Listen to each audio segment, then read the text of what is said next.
Welcome, everyone. Today, I would like to share with you how to find what's behind your confusion and low self worth. This is through a story of one of my clients. Let's call him Mr. T, and he was a financial analyst.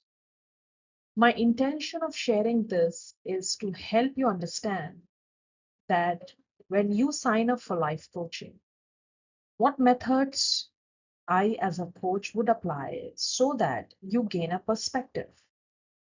And the narrative, the story here is with an intent to help you understand how one really gets a perspective other than our own, which then can help us find clarity when we attach or adapt incorrect approaches. Let's get started. And I have taken this just one piece from a very deep, intensive work I did with Mr. T. It's just one slice of what we worked on. He was a person, a very good at his job and a very confident guy. However, he was utterly confused and suffered from low self worth.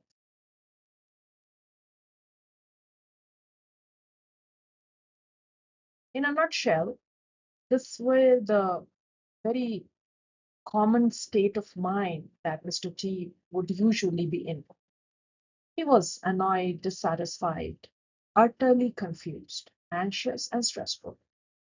And these were a set of his constant complaints he had that he was not good enough.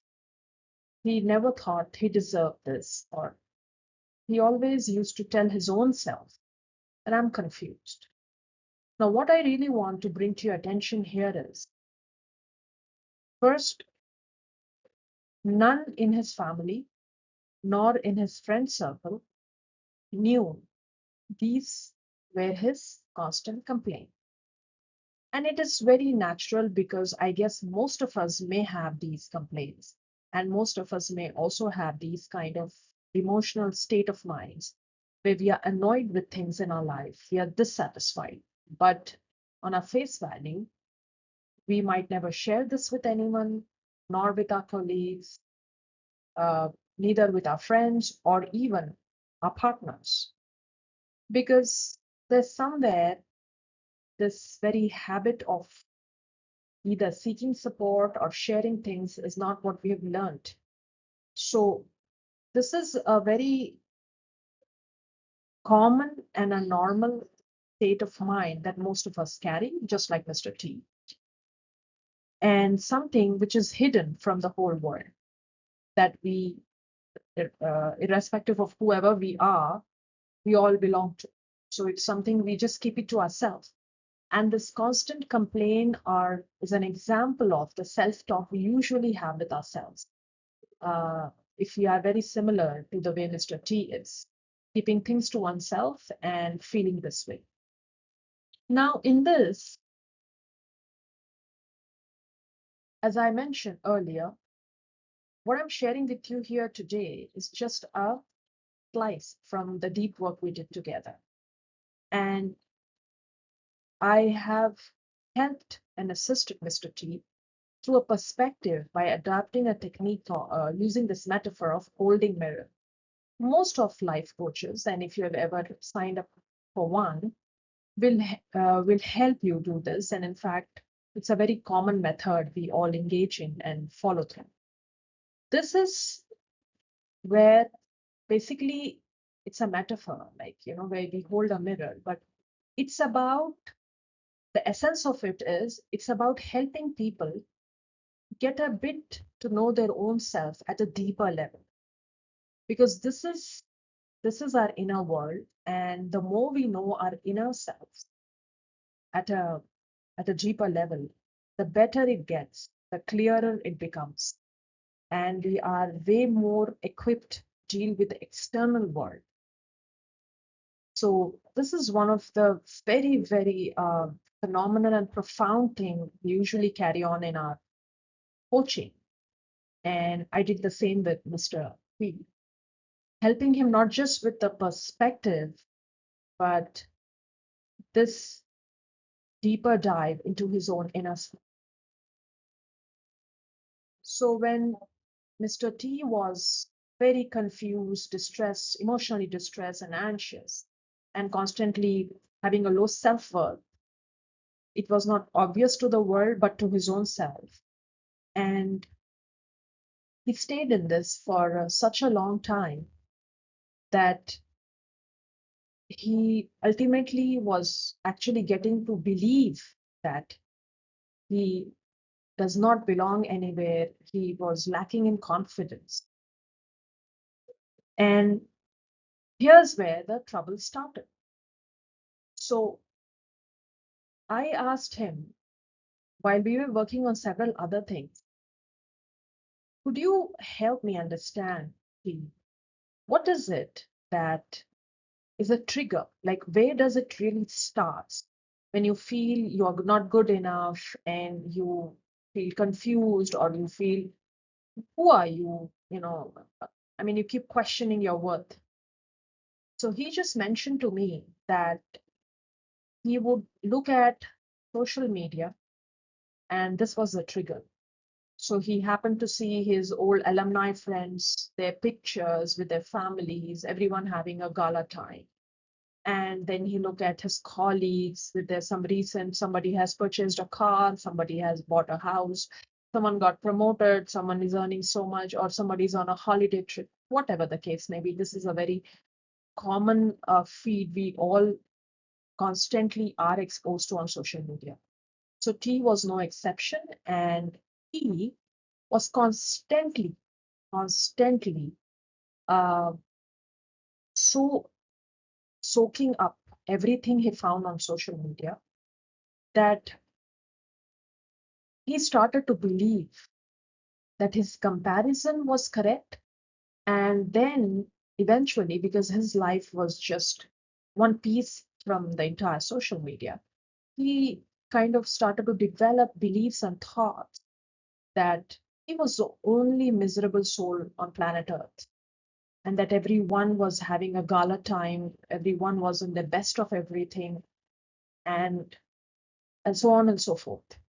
Now, one thing, friends, I would like to add here is this thoughts, this belief, this approach does not develop overnight.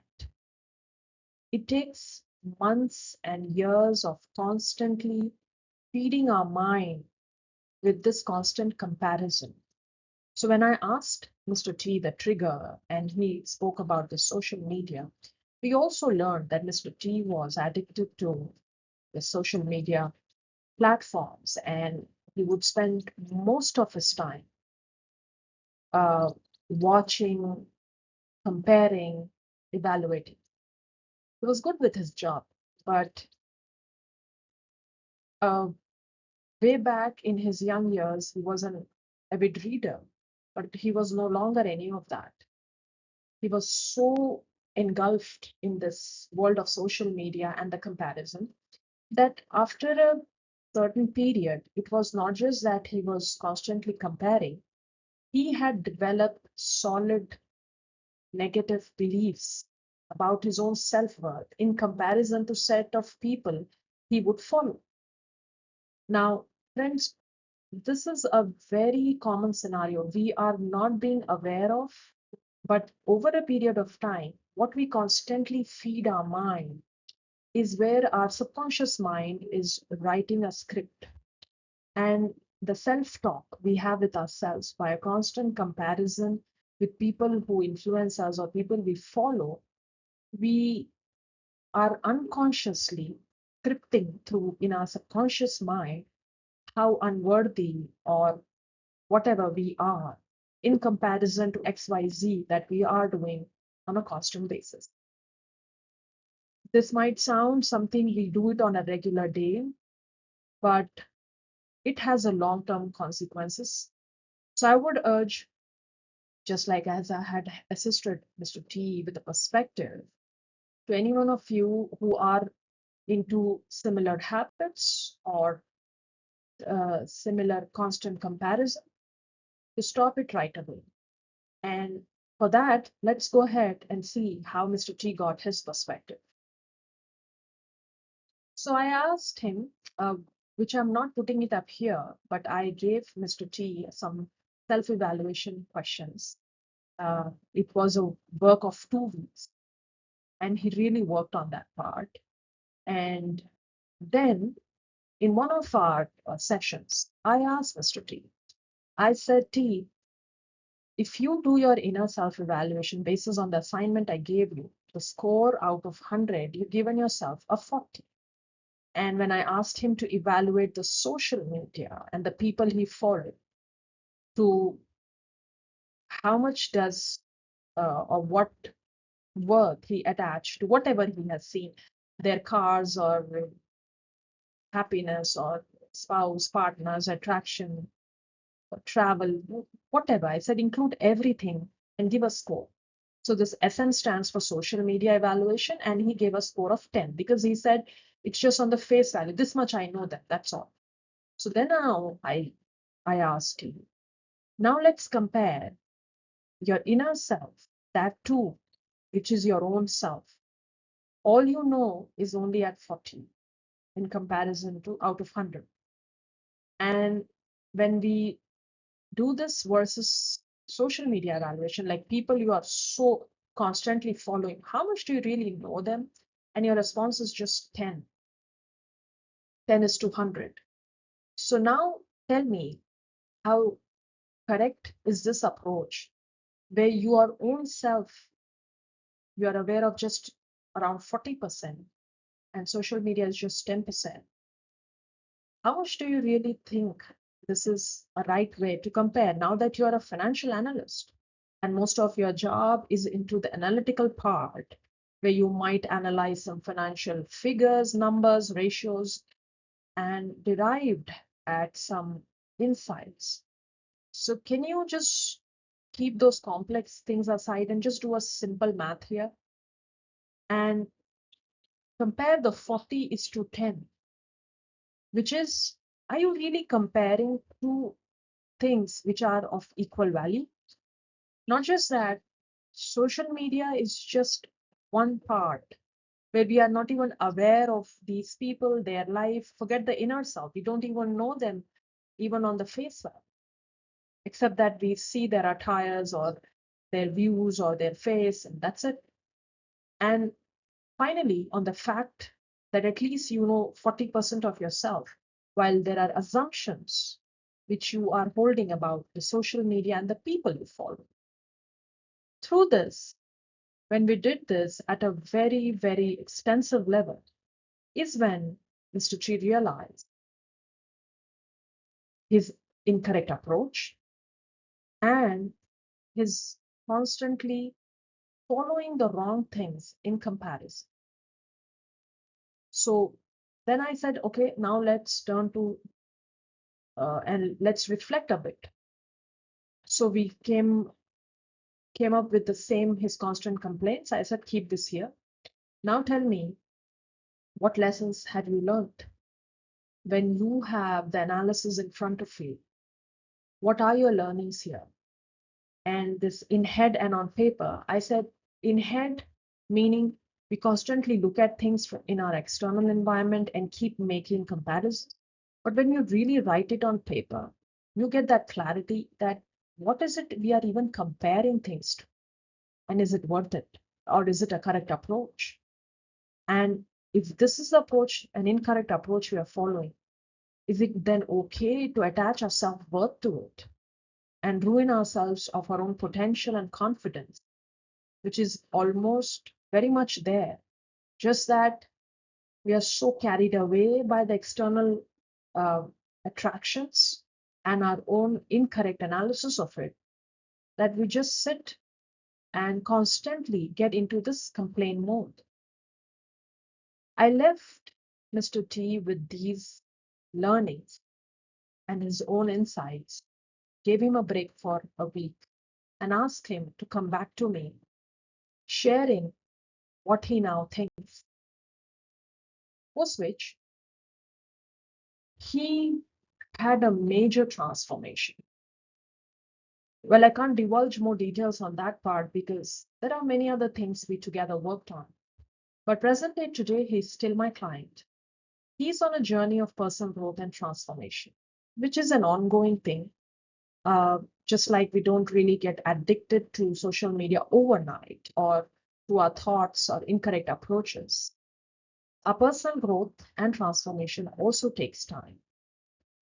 But one good thing that I would like to share with you all here is there was a very complex project that Mr. T was always offered, but he declined, which he has recently taken up basis on his new mindset and approach he has adapted. Plus, I taught him to establish healthy boundaries, not just with his inner self and the external world, but also to the extent the power he may give to things like social media, which can influence him. Friends, again, this is something which is a very deep, intensive work. And it doesn't really come in through one process. It's unique to each one of us because we have our own established boundaries, which we first need to understand where we are and then reset them so that we don't really get carried away by an environment to such an extent, this external environment, or whether it's social media or any other distractions, that it begins to play on our self worth and our confidence. So, this was in a nutshell how, in one of our coaching assignments, I assisted Mr. T gain perspective and change. If you are looking for support and help with the life coach and specific to your thoughts, this is Manaz Amjad. I invite you for a free coaching consultation call with me. Here are my coordinates. Let's talk and let's find and embark on a journey of personal growth and transformation for you as well. Thank you.